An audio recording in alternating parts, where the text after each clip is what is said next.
Salam cerdas, Ibu Bapak, saudara-saudara yang saya hormati, berjumpa kembali dengan saya di kanal Awali Rizki dalam sesi komentar berita. Berita yang mau saya soroti kali ini berasal dari pernyataan Menteri Bahlil ya, terkait dengan pasokan energi nasional. Ya. Saya pilih dari Kompas, judulnya RI aman dari darurat energi. Bahlil pastikan pasokan nasional memadai. Ditayangkan kompas.com pada tanggal 26 Maret malam ya, jam 7.13. Ada foto, tapi mungkin ini foto dari kesempatan yang berbeda, bukan pada saat menyampaikan hal ini.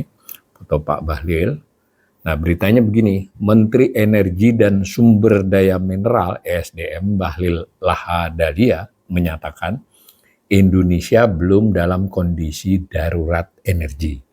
Meski sejumlah negara di Asia sudah menyatakan kondisi darurat akibat konflik Timur Tengah. Nah, konflik yang terjadi di antara Amerika Serikat dan Israel terhadap Iran di kawasan tersebut telah mengganggu pasokan minyak global dan membuat harga melambung. Bahlil memastikan di tengah gejolak global saat ini pasokan energi nasional masih memadai untuk memenuhi kebutuhan masyarakat. Seperti pada bahan bakar minyak BBM jenis solar yang kini tak lagi mengandalkan impor ya. Nah, jadi ini pernyataan Menteri Bahlil ya, berarti pernyataan resmi banyak negara yang mengatakan darurat energi. Jadi kalau pernyataan dari pemerintah resmi menyatakan darurat energi pada suatu negara, tentu ada langkah-langkah seperti pembatasan pembelian, mungkin juga pengawasan pemakaian yang terkontrol dari instrumen pemerintahan sendiri dan kepada masyarakat yang bersifat memberi pasokan atau batas beli, biasanya begitu ya. Nah, ini Indonesia melalui Menteri Bahlil mengatakan kita aman, tidak krisis energi. Jadi belum ada aturan-aturan yang bersifat melarang ya, atau membatasi pasokan, belum sejauh ini. Kita baca lagi pernyataan beliau ini. Sekalipun negara-negara lain, sebagian negara di Asia sudah mulai masuk ke dalam keadaan yang tidak diharapkan oleh hampir semua negara. Ini benar ya. Dalam hal ini darurat. Harus saya yakinkan kepada rakyat Indonesia bahwa solar kita insya Allah tidak lagi kita lakukan impor, jadi clear. Ini solar ya, diberi informasi kita tidak lagi clear. Dalam kunjungan kerja di Karanganyar ya pada hari Kamis 26 Maret. Ia menuturkan Indonesia memang masih melakukan impor BBM jenis bensin sekitar 50% serta gas alam cair liquefied petroleum gas bersekitar 70%. Bahlil bilang untuk kedua produk ini pihaknya telah mencari alternatif selain dari negara Timur Tengah. Kutip langsung pernyataan beliau, kita sudah mencari alternatifnya termasuk crude minyak mentahnya, ucap dia. Maka dari itu Bahlil pun menegaskan bahwa masyarakat tak perlu khawatir dengan ketersediaan energi. Sampai sini ya plus minus ya, plusnya ya memang apa yang dikatakan Menteri Bahlil dengan argumen beliau tentang solar kita tidak impor, lalu BBM kita cukup, lalu sedang dicari selain yang didapat dari Timur Tengah, kan kita dapat dari berbagai negara ya. Nah, yang bagian dari Timur Tengah yang terkendala itu sedang dicarikan alternatifnya. Tapi juga implisit ini diinformasikan juga selain BBM kita juga minyak mentah impor ya. Dan itu sebagiannya dari Timur Tengah. Artinya kan selain BBM bahannya BBM. Jadi di satu sisi mengatakan kita aman, tapi di sisi lain aman dan kita belum sampai pada posisi darurat, kita bisa dapatkan info itu dari menteri. Tapi di sisi lain kita juga diberikan informasi sebenarnya kan kita masih ada ketergantungan dengan Timur Tengah, baik dari sisi BBM maupun dari sisi crude ya, minyak mentah, ada kebutuhan di sana. Belum lagi soal syarat hormusnya. Tetapi nampaknya Menteri masih yakin kita akan segera memperoleh jalan pemecahan terhadap hal-hal itu. Ya sebagai sebuah penjelasan optimis kita bisa terima ya, pemerintah harus optimis. Tapi ini ada lagi nih keterangan berikutnya.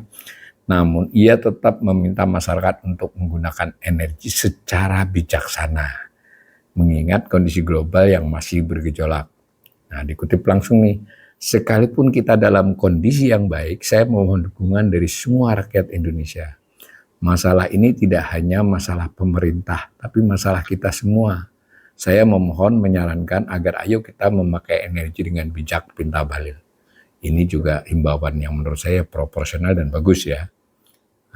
Tapi kita tidak tahu efektivitasnya karena himbauan beda ya dengan kalau darurat energi itu beberapa bisa bersifat larangan ya, larangan langsung ya, pengendalian langsung. Pengendalian berarti kan membatasi pembelian atau penjualan itu ya. Nah kalau larangan ya mungkin melarang untuk hal-hal tertentu. Kalau sifatnya himbauan ya masih sukarela ya. Kita belum tahu efektivitasnya seberapa. Efektivitas dimaksud itu apakah dengan himbauan itu misalnya konsumsi energi bisa dirinci ya. Itu mengalami penurunan. Kita belum tahu. Nah dari pengalaman yang sudah-sudah sebetulnya tidak efektif ya himbauan kepada masyarakat itu. Karena tidak terasa.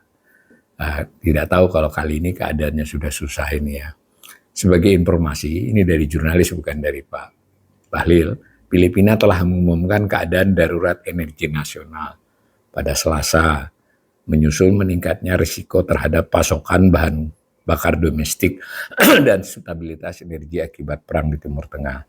Kementerian Energi Filipina kini mengaktifkan dana darurat sebesar 20 miliar peso, sekitar 5,61 triliun. Nilai ini setara 333 juta dolar Amerika Serikat.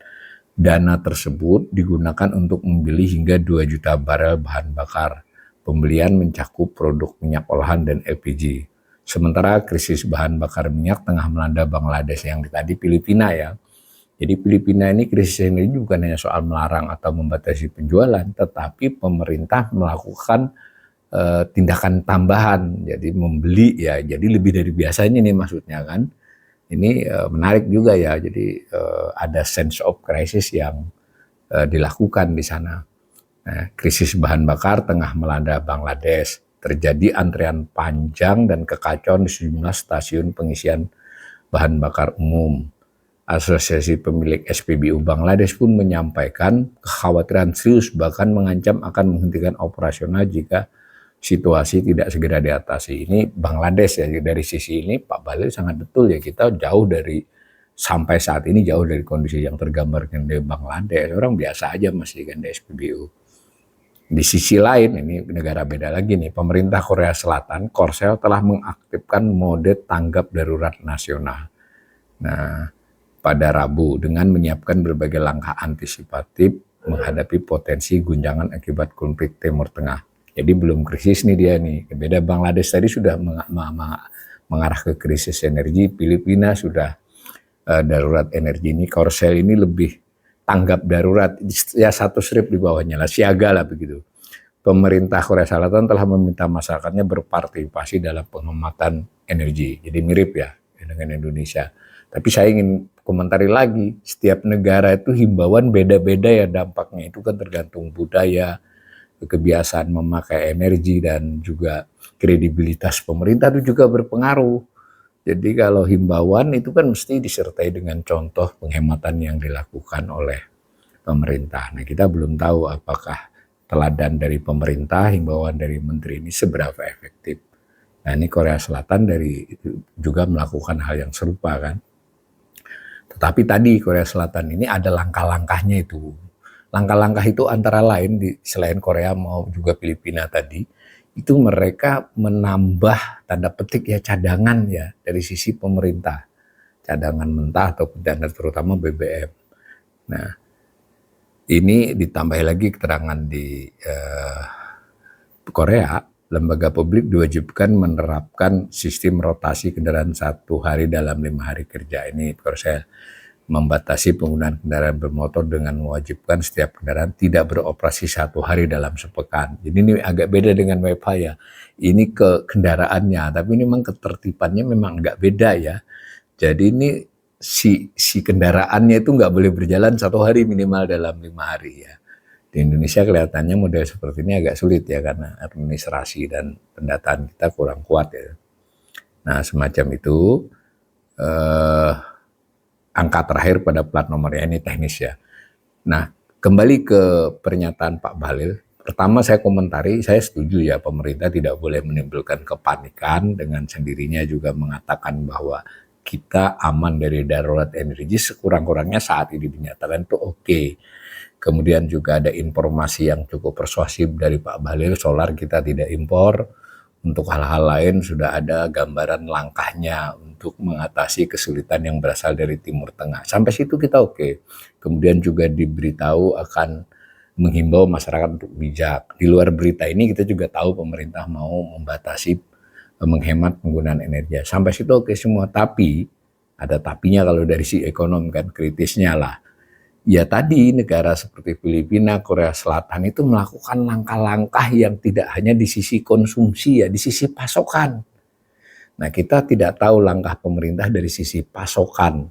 Meskipun tadi yang mengalihkan hanya apakah ada upaya meningkatkan. Pernah ini Pak Bahlil mengatakan bahwa kita BBM itu hanya cukup 20 hari mau diperluas dan seterusnya. Tapi kita butuh bukan sekedar dalam konteks tempatnya saja.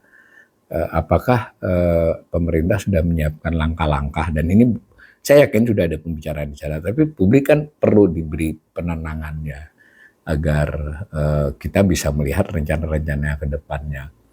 Yang dikhawatir selalu di negeri ini adalah ketika dinyatakan aman, dinyatakan ini termanage, ini terkendali, tapi tahu-tahu ada peristiwa yang langsung membatalkan semua narasi itu yang kita tidak berharap terjadi, karena soal energi ini beda banget ya, janji-janji lain ya sedikit dilonggarin atau bahkan belum dilaksanakan pun nggak apa-apa, tapi kalau energi mudah-mudahan kita semua bisa ya membayangkan bagaimana kalau di rumah nggak ada LPG, bagaimana kita tidak memiliki BBM gitu, atau ojol tidak bisa jalan. Nah ini penting kan, kita kalau kita nggak punya BBM kita bisa pakai ojol. Ojolnya juga nggak punya dalam arti kekurangannya.